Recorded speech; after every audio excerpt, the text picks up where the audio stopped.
আজ করছি একটা পুরনো দিনের পনিরের তরকারি, যেটা কিনা খেতে ভীষণ ভালো হয় আর সময় একদম কম লাগে। আপনারা ট্রাই করে দেখতে পারেন, আর খুবই সহজ, ঝামেলার দিনে তো অবশ্যই করতে পারেন। এখানে আমি সর্ষে পোস্ত সমান সমান নিয়েছি লবণ, কাঁচা লঙ্কা আর সামান্য জল। এটার একটা স্মুথ পেস্ট তৈরি করে নেব। যে পেস্টটা তৈরি করেছিলাম এটা আমি ছাঁকনি দিয়ে ছেঁকে নেব এভাবে, না হলে অনেক সময় কিন্তু এতে অ্যাসিড গ্যাস বা অনেকে সহ্য হয় না, তার জন্য আমি সবসময় এভাবে ছেঁকেই নিই। এখন আমি পনির নিয়ে নেব। পনিরটা আমি আমার পছন্দ মতো কাটছি, আপনারা আপনাদের যে কোনো সাইজে পনিরটা কেটে নিতে পারেন। আমি এখানে টুকরো টুকরো করে কেটে নিচ্ছি।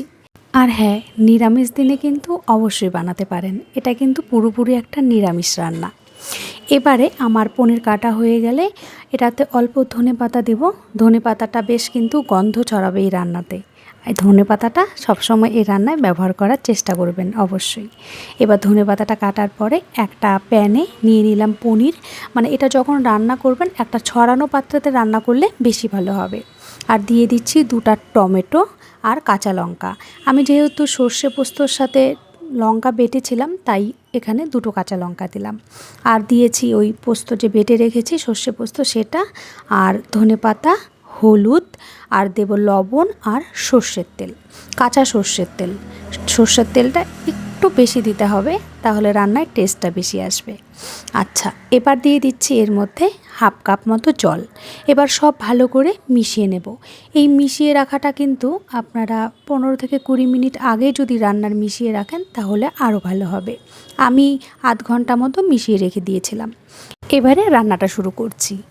গ্যাসে বসিয়ে দিলাম, আর এটাকে যখন দেখব যে এইভাবে ফুটছে তখন ঢেকে দেব 5 থেকে 7 মিনিটের জন্য, একদম কম আঁচে। এটা রান্না করতে কিন্তু বেশি সময় একদমই লাগে না।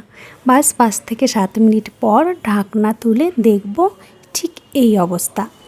এবারে একটুখানি নেড়ে চেড়ে উল্টে পাল্টে দেব, তারপর দিয়ে দেব এতে ধনেপাতা ছড়িয়ে দিয়ে আরও 1-2 মিনিটের মতো রেখে নামিয়ে নেব।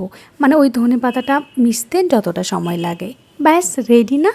নিরামিষ দিনে কিন্তু দারুণ একটা, এটা রুটি, ভাত, পরোটা সব কিছুর সাথে খেতে ভীষণ ভালো লাগে। এটা আপনারা অবশ্যই বাড়িতে ট্রাই করবেন, আর রেসিপিটা কেমন লাগলো অবশ্যই জানাতে ভুলবেন না।